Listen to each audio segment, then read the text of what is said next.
Commission అనుకూలం, ఆడ వర్గీకరణ అమలు జరుగుతుంది. ఆంధ్రప్రదేశ్ లో కమిషన్ అనుకూలం, పార్టీల అనుకూలం, అక్కడ వర్గీకరణ అమలు జరుగుతుంది. తమిళనాడులో కమిషన్ల అనుకూలం, పార్టీల అనుకూలం, ఆడ వర్గీకరణ అమలు జరుగుతుంది. తమిళనాడులో పార్టీ లేవా, డిఎంకే లేదా, ఏడిఎంకే లేదా, ఆడ బీజేపీ లేదా, ఆడ సిపిఐ లేవా, ఉన్నాయి. అందరు అనుకూలం, వర్గీకరణ అమలు జరుగుతుంది.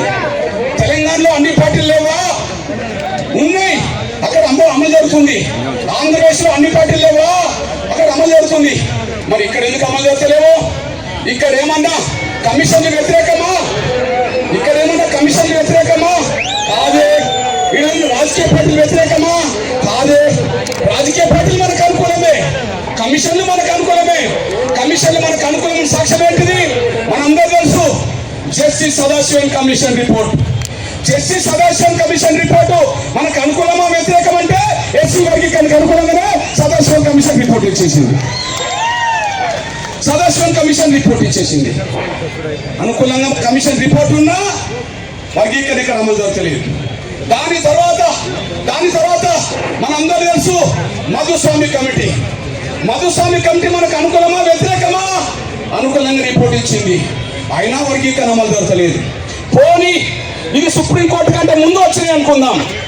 2024 ఆగస్టు 1 సుప్రీంకోర్టు జడ్జిమెంట్, అంతకుముందు సదాశివన్ కమిషన్ రిపోర్టు, అంతకుముందు మధుస్వామి కమిటీ రిపోర్టు మనకు అనుకూలమే, కానీ అమలు జరగలేదు అనుకుందాం.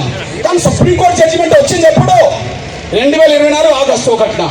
ఆ తర్వాతనే వచ్చింది కదా Nagamohan Das committee report. Nagamohan Das committee వేసింది ఎవరు? కాంగ్రెస్. నాగమోహన్ దాస్ కమిటీ కమిషన్ వేసింది ఎవరు? కాంగ్రెస్. రిపోర్ట్ ఎవరికి అనుకూలంగా వచ్చింది? మనకు అనుకూలంగా వచ్చింది. ప్రతి రిపోర్ట్లో ఏమున్నది? ఎవరికి ఎంత ఇచ్చినా మాదిగలకు తక్కువ 6% రిజర్వేషన్ రావాలని చెప్పి 6% రిజర్వేషన్లు ఖచ్చితంగా మాదిగలకు ఇవ్వాలి. మిగిలిన ఎవరికి ఎంత పంచుతారో లెక్కలు ఇచ్చేసింది. ఎవరికి ఎంత పంచాలో రిపోర్ట్ ఇచ్చింది. కానీ ప్రతి కమిషన్ రిపోర్టు, ప్రతి కమిటీ రిపోర్టు మాత్రం 6% రిజర్వేషన్లు మాదిగలకు దక్కాల్సింది అని చెప్పి స్పష్టంగా రిపోర్ట్ ఇచ్చింది.